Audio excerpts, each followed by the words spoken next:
I or her or others are party to anti-Semitism is a mischaracterization attempting to win political points. Sir, and I'm going to Senator, you're attempting to win political points on the backs of mischaracterizing the statements of a member of my department, and I'm not going to stand for that. Senator Jackie Rosen presses Secretary of Defense Pete Hegseth on standards of conduct, anti-Semitism within the Department of Defense, and the alarming influence of political actors on national security decisions. The exchange escalates as Rosen challenges Hegseth's refusal to act against anti-Semitic rhetoric inside the Pentagon and questions his role in the sudden dismissal of a top U.S. military and intelligence leader. We have a short amount of time, so I'm just going to ask a few simple questions, and I would just appreciate if for some of them you would just answer yes or no. And so, Secretary Hegseth, would you agree that every senior official in the Department of Defense must reflect the values and conduct that our service members must uphold and our citizens expect? Senator, we want to uphold the highest possible standards. I'll take that for a yes. So would you also agree then that anti-Semitism and anti-Semitic conspiracy theories have no place in our government or military? Yes or no? They should not. Thank you. So would you also agree that anyone who has posted, and I'm going to quote, anti-Semitic conspiracy theories lifted right out of a neo-Nazi playbook, end quote, shouldn't be anywhere near a position of power? Yes or no?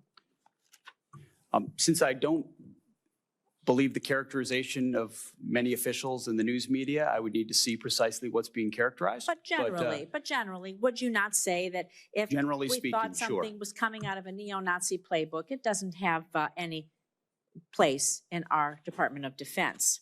Now, Secretary Hegseth, the quote that I just read you was referencing Ms. Kingsley Wilson, the DOD press secretary. It's a direct quote from her, who my Republican colleagues on this committee have also expressed alarm over due to her comments. In fact, one colleague said, and I'm going to quote again, "Obviously, I don't agree with her comments.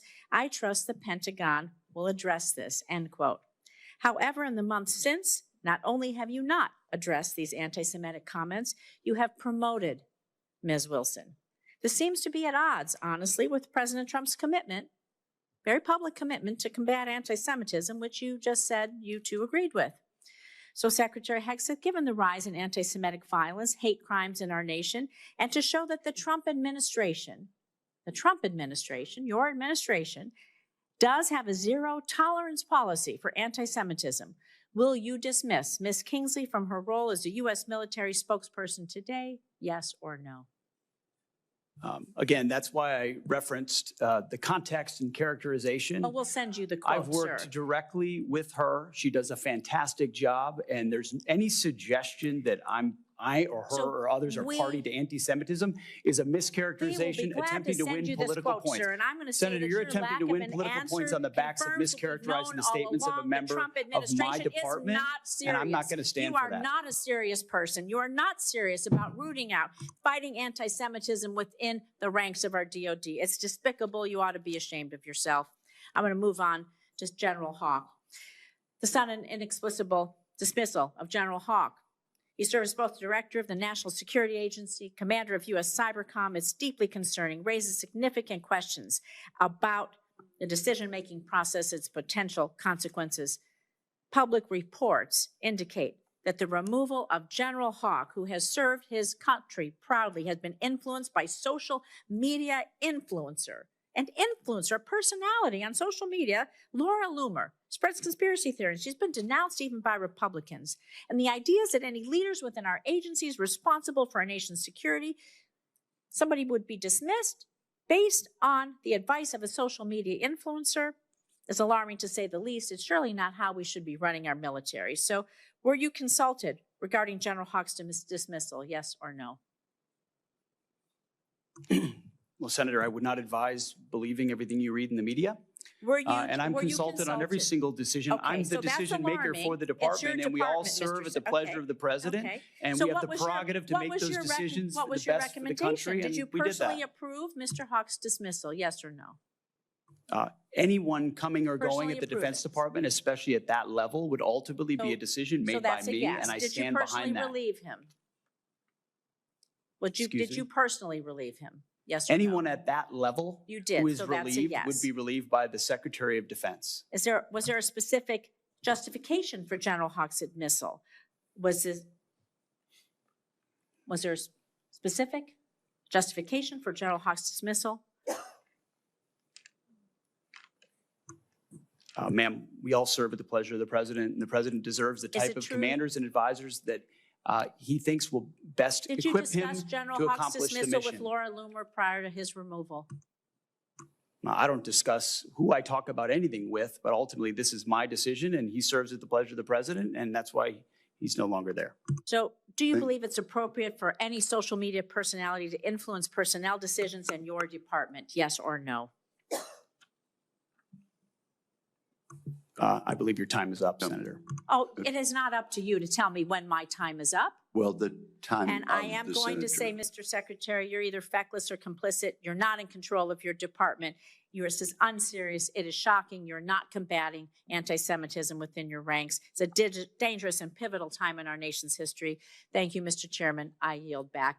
And I don't appreciate the smirk, sir. You are the Secretary of Defense.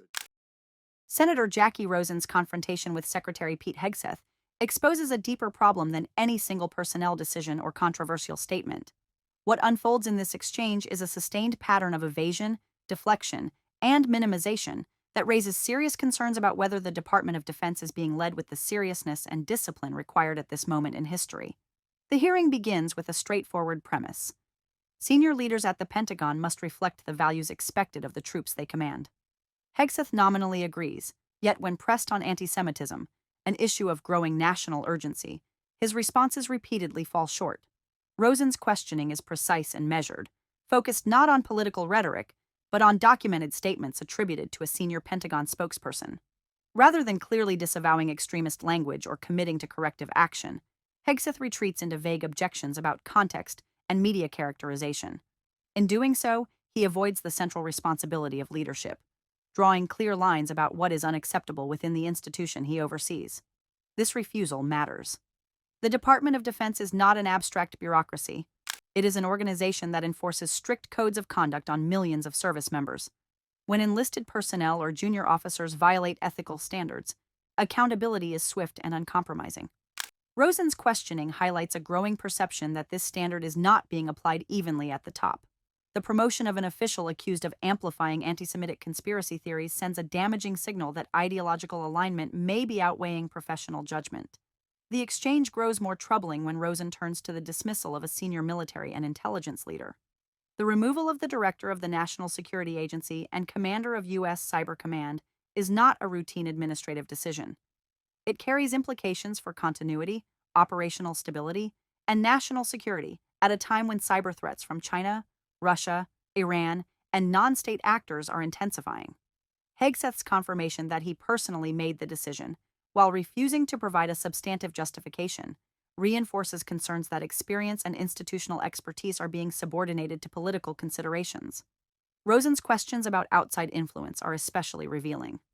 The suggestion that social media personalities or ideological activists may shape Pentagon personnel decisions would once have been unthinkable. Hegseth's unwillingness to clearly reject such influence does little to reassure observers that professional military judgment remains insulated from partisan pressure. In national security leadership, ambiguity is not neutral. It creates doubt where clarity is essential. The tone of the exchange also carries significance. Rosen's visible frustration, including her objection to Hegseth's demeanor, reflects a broader disconnect between the gravity of the issues being discussed and the Secretary's posture.